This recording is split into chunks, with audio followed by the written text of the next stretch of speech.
Assalamualaikum warahmatullahi wabarakatuh. Waalaikumsalam warahmatullahi wabarakatuh. Perkenalkan, nama saya Muhammad Fauzan. Di sini saya akan menceritakan kembali lanjutan dari cerita minggu sebelumnya mengenai buku Tertolak Sebagai Manusia.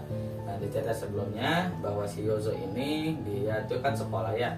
Sekolah di suatu sekolah, dia karena hidupnya makin hancur, dia pun dikeluarkan dari sekolah. Nah, setelah dikeluarkan dari sekolah, dia pun hidup tinggal di Tokyo, yang dimana ya namanya juga ibu kota ya, pergaulannya mulai rusak, mulai nggak kemana-mana gitu ya, udah hilang arah. Dia pun makin mabuk ya, mabuk-mabukan, bermain dengan perempuan-perempuan, mulai memakai obat-obatan segala rupa, dan dia pun merasa hidupnya pun ya semakin hancur dan tidak bisa merasakan hidup normal seperti orang lain.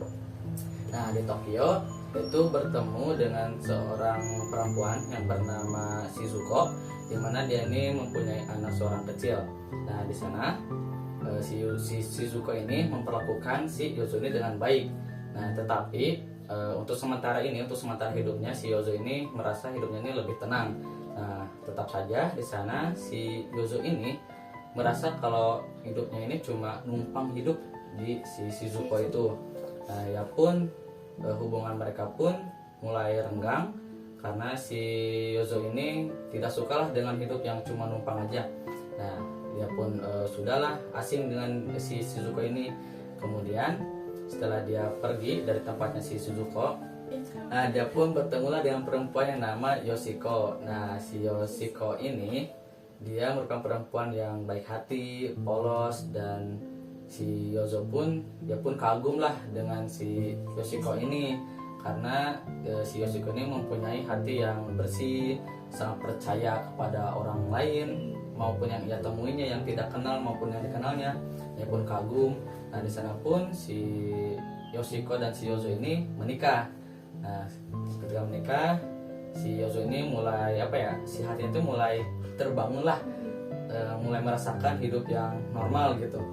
Nah, akan tetapi di suatu hari ada segerombolan orang, yaitu orang jahat, yang masuk ke rumah si Yoshiko ini.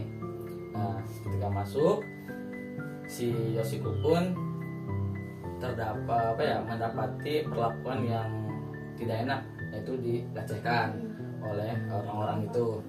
Nah, di sana si Yozo ini merasa terpukul lah karena dia merasa tidak berdaya, tidak bisa melindungi istrinya. Nah, di sana hidup Yozo pun mulailah berantakan lagi, makin kacau lagi. Nah, ia pun memutuskan untuk bukan percaya, dia tuh kayak kena mental gitu. Dia mulai kena mental, dia pun makin terjerumus ke dalam obat-obatan, ke dalam alkohol lagi kayak gitu. Jadi dia tuh udah ngerasa memang nggak ada udah tertolak lah gitu sebagai manusia itu, karena dia udah mulai kehilangan arah. Nah, di sana hidup dia pun udah makin hancur. Dia dipindahkan ke tempat untuk pemulihan gitu. Jadi dia tuh di tempat untuk membangun mentalnya kembali, memulihkan mentalnya kembali. Nah, di sana akan tetapi tetap saja tidak bisa disembuhkan gitu. Jadi si Yozo ini memang sudah hilang, baik secara fisik, secara mental, secara jiwa. Dia pun udah nggak ada di dunia ini gitu. Jadi dia udah merasa ya udahlah, dia udah nggak buat apa gitu ngejalin hidup ini. Kalau ujung-ujungnya dia pasti hilang arah lagi, mabuk-mabukan, main perempuan dan semacamnya. Seperti itu cerita dari Osamu yang ditulis oleh Osamu Dazai, Tertolak Sebagai Manusia. Assalamualaikum warahmatullahi wabarakatuh. Waalaikumsalam warahmatullahi wabarakatuh.